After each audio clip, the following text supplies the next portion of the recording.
Welcome to A Narrative of Love, a series of conversations with thinkers, leaders, and spiritual teachers about their understanding of love and how they see the significance of love in our personal and political lives. I'm Scherto Gill, and I host these conversations.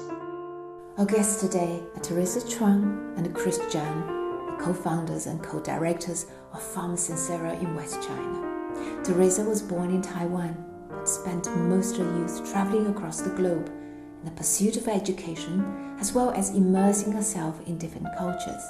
She now lives in China with her family. Theresa served as the director and the vice chair of Beijing's Sustainable Development Committee, an NGO dedicated to bridging China and the rest of the world through facilitating high-level scholarly exchanges and hosting international conferences on sustainable development. Chris was born and raised in Singapore. He became a nature lover since childhood, a passion that led to his pursuit of ecological sciences during his university years. He then worked with National Parks Board in Singapore, focusing on public greenery and nature conservation planning and regulation.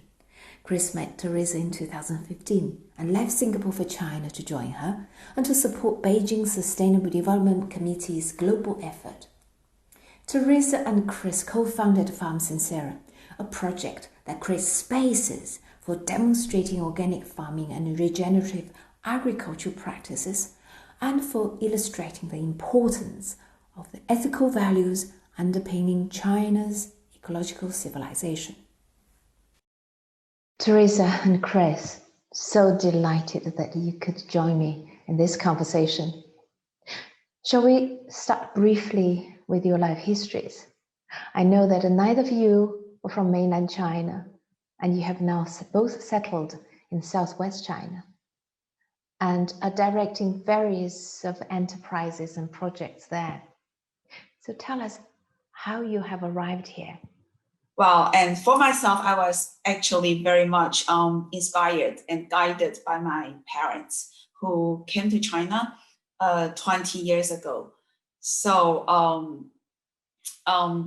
and who has always told me that, well, being a Chinese, that's in our blood. We should really have a broader vision, a broader mindset, a broader dream. And if we root ourselves in China, there's so much to learn. There's so much to do, and there's so much story to tell. So I'm from Taiwan. Well, I am Chinese, so I see myself as a Chinese, although I was born in that island called Taiwan. So for me, I'm Chris, and I come from a small little island called Singapore. It's a country. So I came to China 5 years ago, pursuing her footsteps. I first came to China for love. The development of China, the high-speed development, and also creates a lot of opportunities for young people like you, international young people who's been to many parts of the world and who has a vision for a more sustainable future. To come have a look in China and help China become more sustainable, because that's what we're doing. We are Beijing Sustainable Development Committee. We are connecting China and the world in terms of sustainable development. And it's a good learning opportunity. You want to come with me to China? I got to know you both because we're all involved in this narrative of a love project, a project that explores the notion of love in different cultures and different religions and faiths.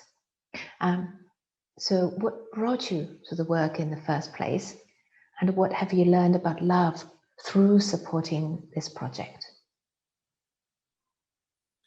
Well, I noticed that, or I witnessed that love is very discreet in the Chinese culture. So I was raised in outside of Taiwan. So I spent most of my childhood and youth in yes in Occidental countries. So and I'm always a very outspoken and direct person.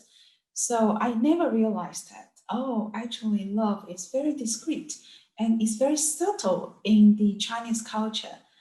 And but it is actually everywhere. And so during this overwhelming research, I uh, followed my mentor, Christopher and Professor Larry, to yes, and to dig into all these Chinese philosophies and literatures. And I realized that actually, well, it is everywhere. It is in the weathers, in the seasons. It is in our food, in our clothing.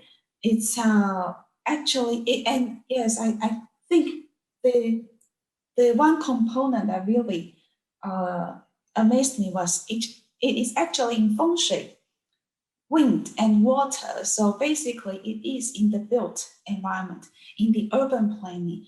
Love is put into manifest actually, uh, yes, in with strong presence in the Chinese lifestyle.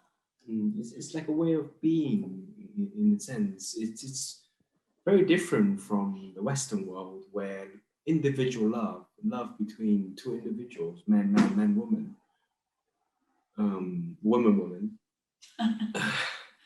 Yeah, and it's more at the individual level and the family level. You see movies about romantic love, movies about family love.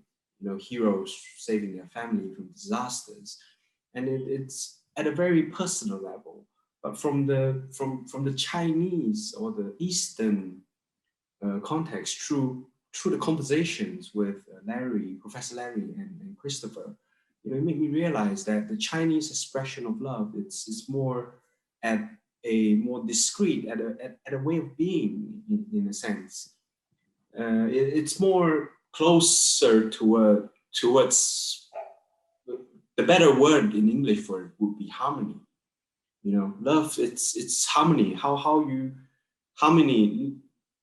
harmony between people, harmony between us and the environment, and harmony between us and nature.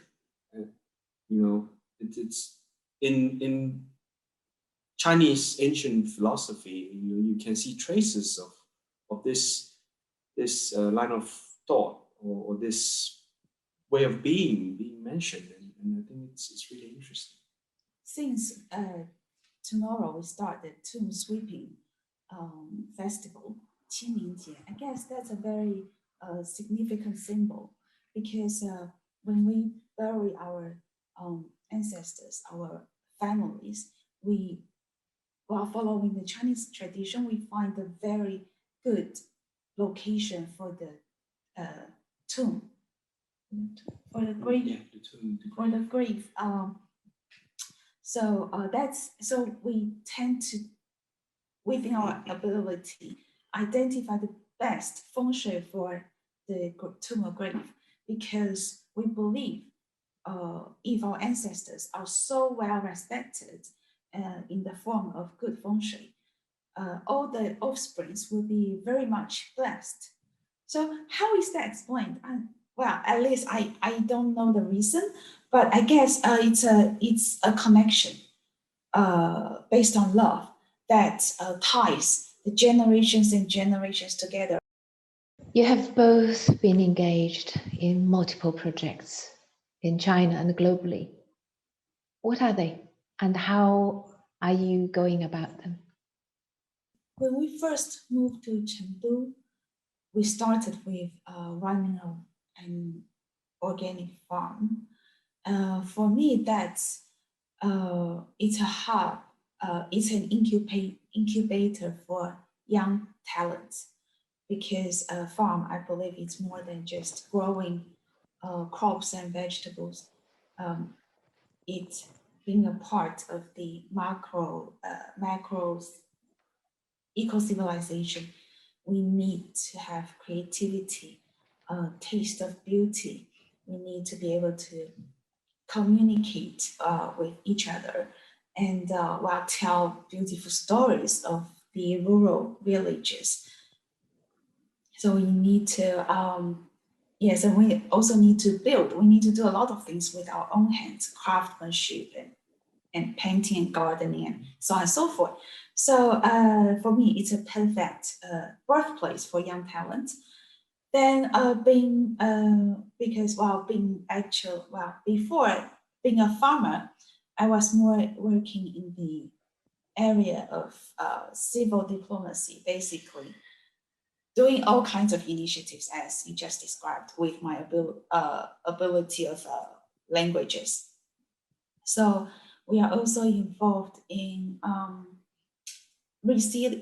building of or designing of resilient communities, education, nature, outdoor nature education, also in event planning for our international exchange, to spread our vision and ideas. And basically around the theme of civilization, we also do ecotourism. Yes, we build tourist destinations for this group of practitioners. Yes. Sustainability, basically, also in fashion, basically anything to do with sustainability in China. Yeah.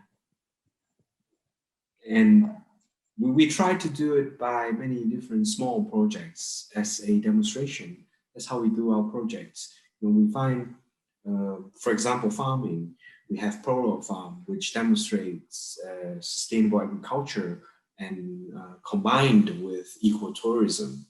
And it's also a place where, the three H, the hand, heart, and mind, head and heart come together. For us, the farm, it's less a place for agriculture production, but more for a place where the head, hand, and heart can connect, and also a place where China rural regeneration. It's a vital national project in China, and farming, agriculture, actually, it's the top focus when it comes to rural regeneration, and because of rapid urbanization, it is causing agriculture to rapidly industrialize, which is not a good thing in terms of sustainable development, in terms of the environment. So for farming, we try to create a project that demonstrates, community agriculture. How can we incorporate more tourism activities to make farming more profitable for small landholders, as a demonstration that, a farm can be more than just a farm. It's a place where, you can express your creativity. It's a place where you can come for a weekend and have a deeper connection with nature, and also to learn about our relationship with the land, as well, and how we should love the land. How we should love the land, and how by loving the land we can inculcate a more loving family, building a stronger family relationship, or building stronger relationship with people. And that's Polo Farm. And also there are many different other projects that we demonstrate. For example, we have a eco community in Chengdu as well, at the outskirts of Chengdu, where people come together, to build. It's a crowdfunding. Yeah, it's a crowd-funded community where a group of people coming together to build a eco community that belongs to them, that has the incorporate the idea of not just sustainability in terms of water, building, and of course farming for the community, but also as a cultural inheritance for the future, where it's a showcase of traditional or ancient Chinese philosophy of Tao, where Tao can be expressed by a group of people living harmoniously in a eco-community with themselves and of course with the environment. And we would try to do these small projects to demonstrate different aspects of sustainability, just as the demonstration, so people can come and learn from these projects and take these great ideas and take this great love that we've incorporated into these projects back to where they come from and build, similar places. Now let's talk about Farm Sincera. This is an ecological heaven that aims to illustrate the harmony between man and nature. What inspired you to launch this project? And what have your experience been so far? Because as I said, I'm a very direct person, and when I came out with the word Sincera, I myself connected with it, and I guess in the modern society, people greenwash themselves as well, and a lot of initiatives have this nice label of eco or organic, and as a very good publicity. And being small entrepreneurs or startup companies that are really trying to be devoted, to be committed to building a better eco-civilization. I believe, being an amateur as I was, the least I could do is to be authentic, to be genuine to every action that I take, to every decision that I do in the farm, and to be responsible, actually, as said, infinite responsibility, to be responsible for the work that I'm embarking on this piece of land. So I guess that's my way of loving this piece of land, and trying to make it how it is. It reflects how we are. It reflects my vision, my dream. It welcomes. It's very inviting and welcoming for people to know, to actually really know who we are, and to be moved by our dreams. So they are willing to join us and to be part of this collective action of harmony and and love, and for the world. I guess that's my motive.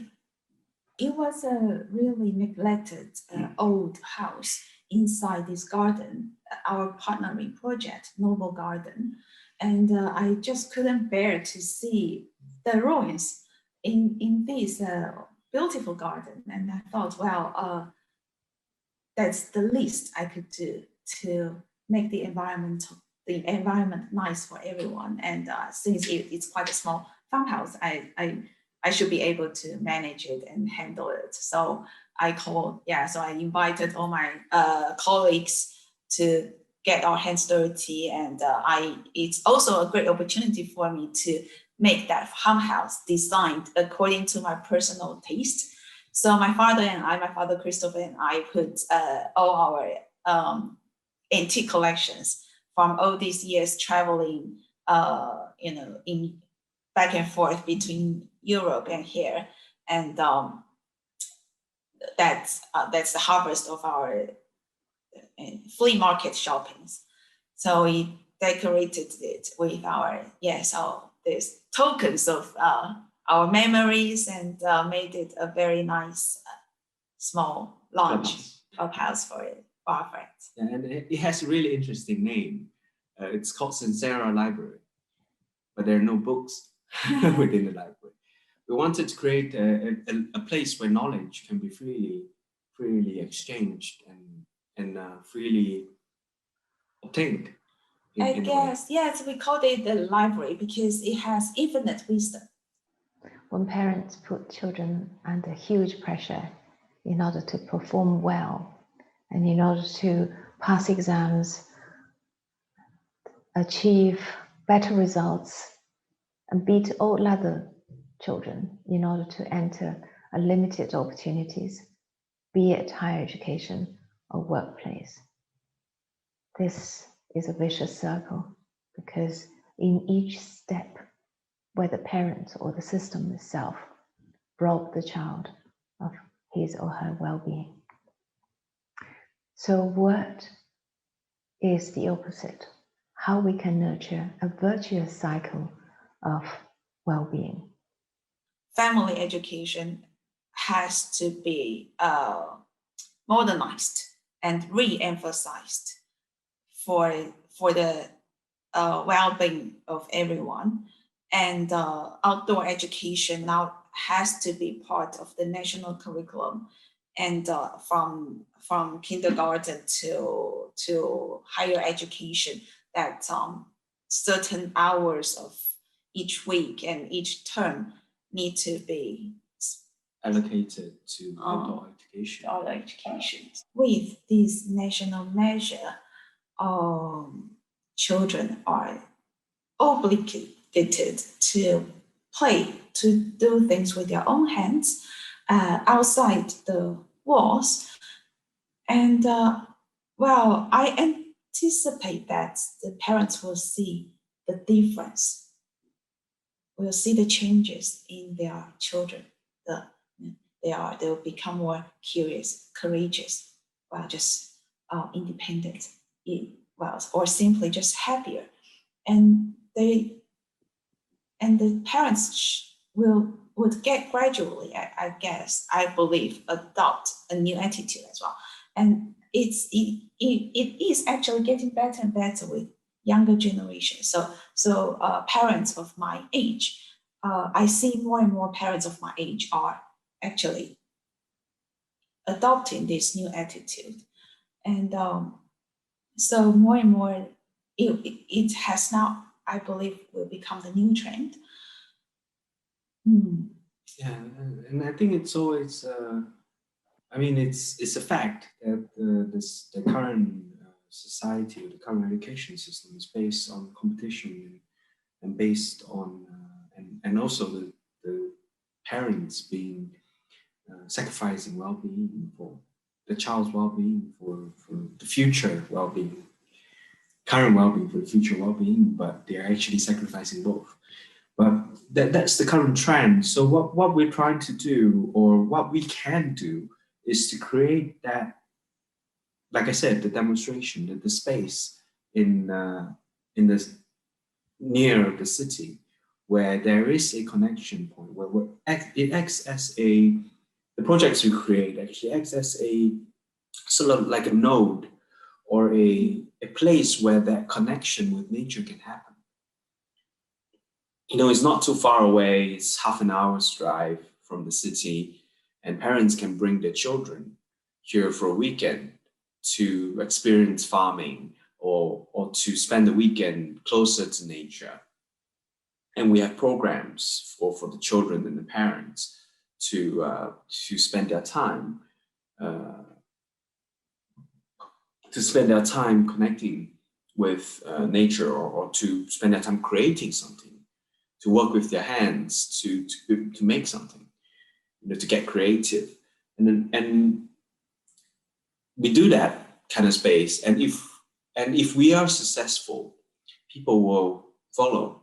You know, if we're economically successful, if the farm is economically successful, and more people will follow, and it will create a trend whereby, you know, more and more of places like this will come out, will emerge, and create more space near the city, within the boundaries of the city, for families and for people to really quiet down and get away from the city and really connect with themselves and with nature.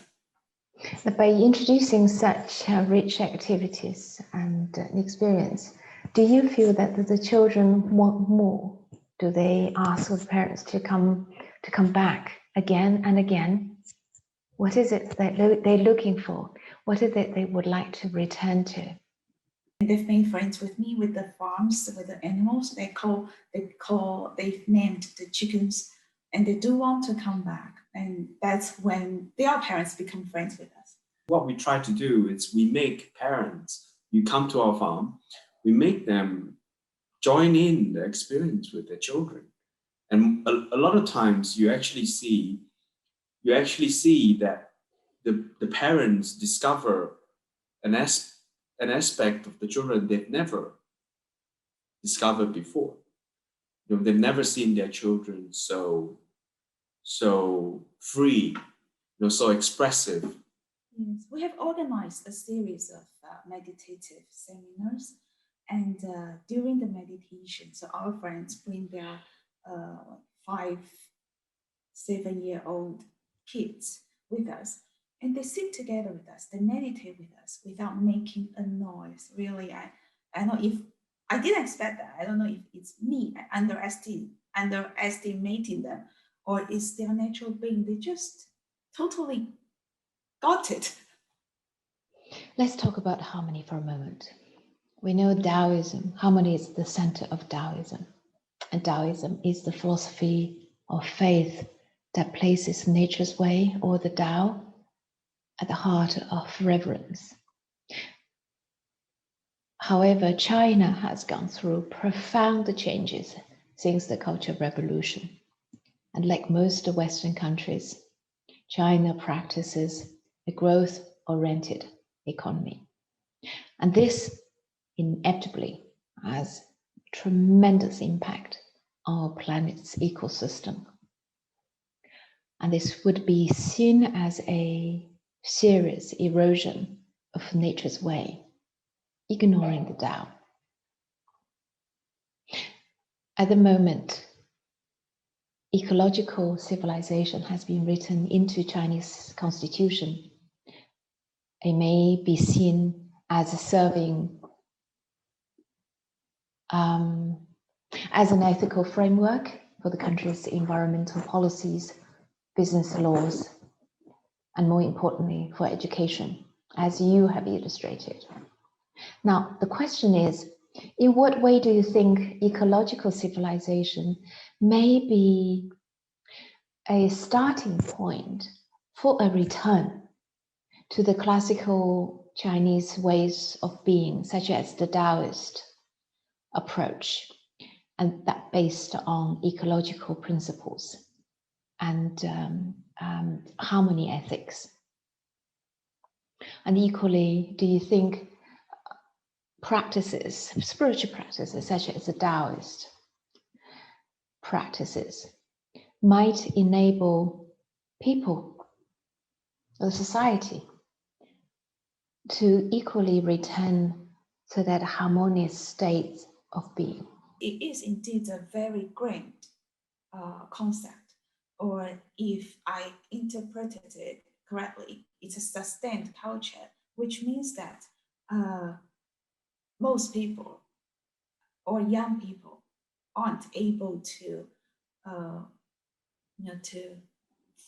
to consciously feel it in our daily lives, but they are practicing it without knowing it.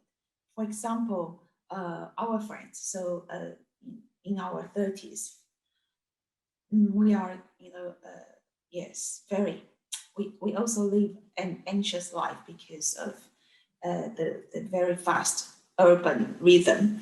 So when they come to our small guest house in the farm, in the library, Sincera, they tell us it has a very interesting energy. So when they just enter into the room, they just want to start working. They cannot bring themselves to sit in front of the computers and mobile phones to work.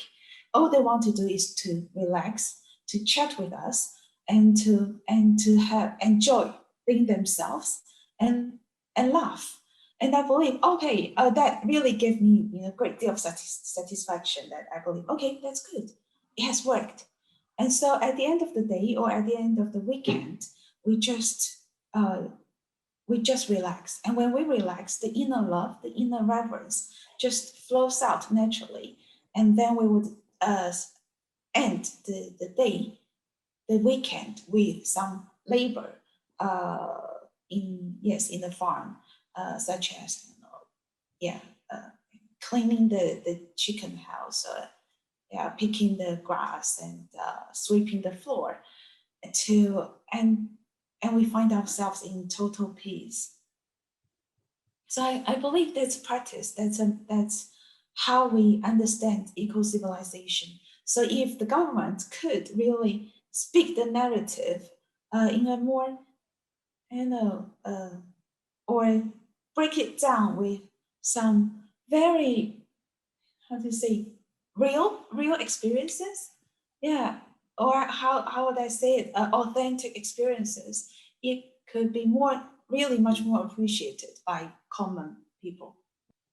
You just mentioned that you invite parents and children to come together to meditate. Do you yourselves also follow a particular kind of spiritual practice? And do you also host similar events or similar activities within the farm and beyond? And above all, do you think there's this kind of emergent culture of returning to classical spiritual practice in China? We facilitate such sessions. Sometimes we don't hold them ourselves, but within our network. Oh, his mom does. His mom every morning and evening, and his mom now has a very big group of fans and followers. I would say followers, but yes, friends that are really, really grateful for his mom's diligence, because since COVID until today, non-stop. You have both visited many Western ecological projects, not least the Eden Project in Wales and the Princess Foundation in Dumfries House, Scotland. What do you observe as the similarities and the differences between the Chinese approach to ecological projects such as the farm Sincera and the Western approach to these projects? And especially in the fact that they both have important element that these projects will contribute to children's outdoor education or ecological education. It's a tough question because it's fundamentally very different. How the Chinese approach to education or nature education compared to how, say, the UK. Yes, our partners in the UK does it. In the approaches, I see more differences than similarities. It's very cultural. It's a cultural nuance that it's very hard to appreciate, or it's very hard to discern when you haven't been to China. You haven't lived in China. I would say that in my opinion, the biggest difference is that if you want to do such a project well, then it has to be a project. Then it needs proper design and management. So in China, if we do such an initiative at this professional level, then the balance sheet then comes in. And yes, and this entrepreneurial mind comes in, business mind. So it becomes quite a business. And also, so I would say that for nature education or ecological projects, the mechanism of philanthropist, yes, methodology, or such as how do you call that? Trust, like Trust, charity trust or fund. Such mechanism is not that well established in China to allow these projects to take time to flourish. Yes, it is really, for example, to do a eco farm, for example, the farm we do, sustainable agriculture farm. First, you have to look at is the money, and they look at your ROI. You know, the business here, the entrepreneurs here, or the companies here, the investors here, they prioritize a return on investment over your ideological concepts. And why these initiatives don't work in China, in my opinion, don't work very well. I won't say they don't work very well in China, in my opinion, is because of the social acceptance of it for the past 10 years. It's been growing, but it hasn't really take its foot in the current mainstream society. So in terms of your economical sustainability aspect, you don't have enough people that it's going to pay for your service, pay for these programs for it to be economically viable. And because it's not economically viable, it's really hard to find funding for these projects. Yeah. So, and of course, it's really hard to operate a trust like that in China. It just doesn't have that mechanism in place. These mechanisms in place to do it, like how you would do it in the UK. Because charity and projects are viewed very differently. As a charitable trust, you can't make money, or you can't charge any entry fee. It's really about a very different concept of what a charity or a social project is, and how it's defined in China. Well, given the fact that, like you explained, there hasn't been a philanthropic culture to support emergent social enterprises such as yours. Now, how do you deal with the day-to-day struggle, be it financial or otherwise? There's a group of people that do really well, I would say better than us, because and the way they do it, not because we have different models of operating, and they have the way they do it is to live a more remote, to live in a more remote area, a modest life, and they're quite enclosed. Frugal.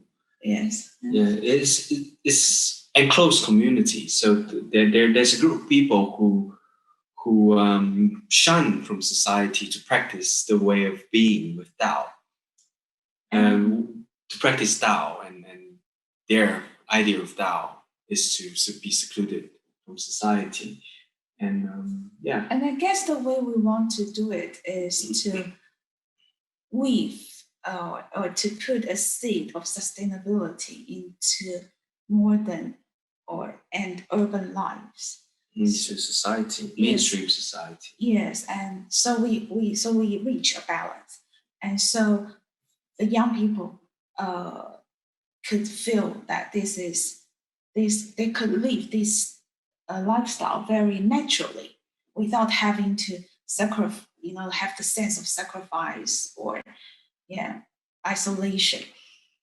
And so I guess we are very blessed in that perspective, because we have an NGO community, and we feel very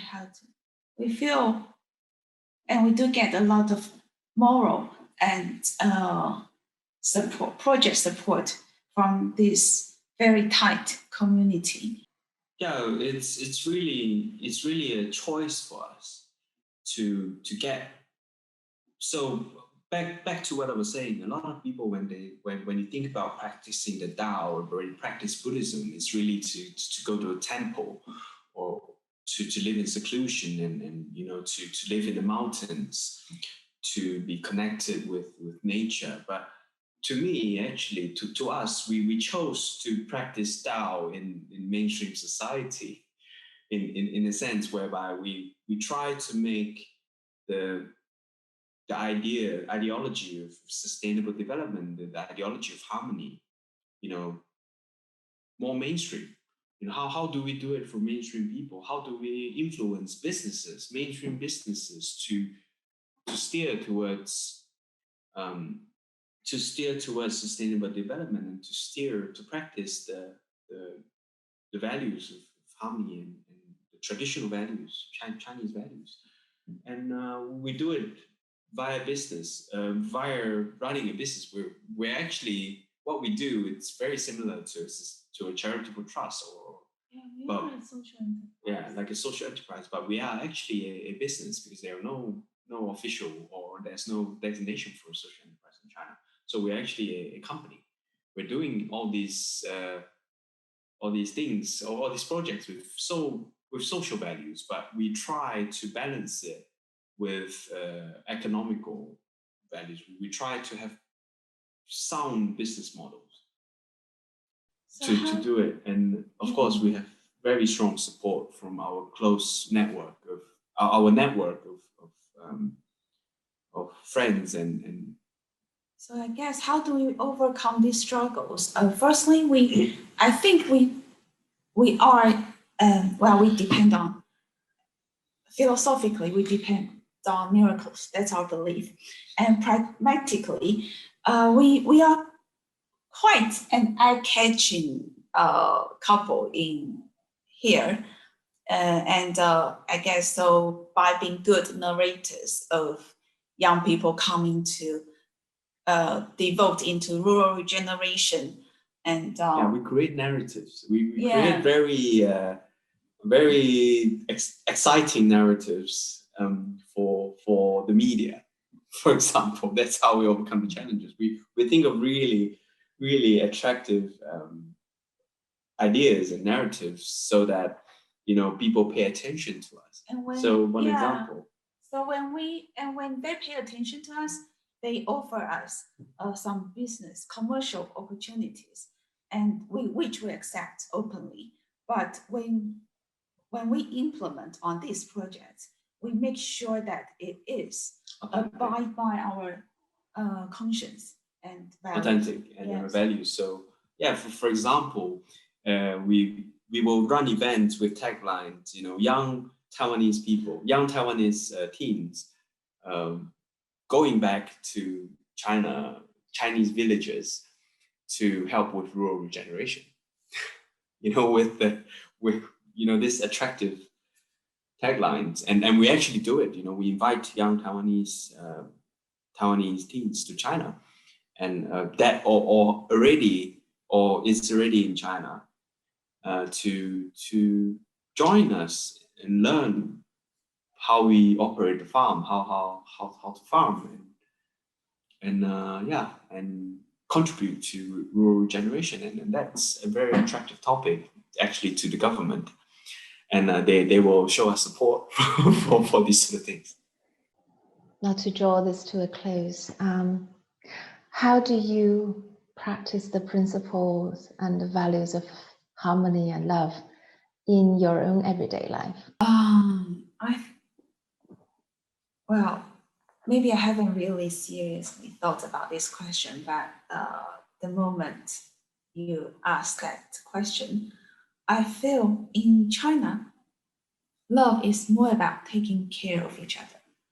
So it's not a very physical gestures. Like even now, I ask him every day, "Do you love me?" But in English, not in Chinese. So it's really about taking care of each other, being there for each other. So sometimes we get to be, well, especially when it comes to parents, to kids, we become overprotective because we just want to be there to make sure that everything is well for the people that we love. Yeah. The Western world talks about love all the time and really shows, really display a lot of love amongst individuals and love amongst families. While Chinese culture, it's really about harmony, you know, and the love for the society, the love for all under heaven. And what Western society can learn from China is harmony, and what China can learn from Western society is love. Yeah, so in that aspect, I would say that because China really cares about harmony and collective or community or under heaven. So I would say being a Chinese or for the Chinese culture, the balance would be that we should, as individuals, could love ourselves a bit more. And so, to allow, so we will not be that timid.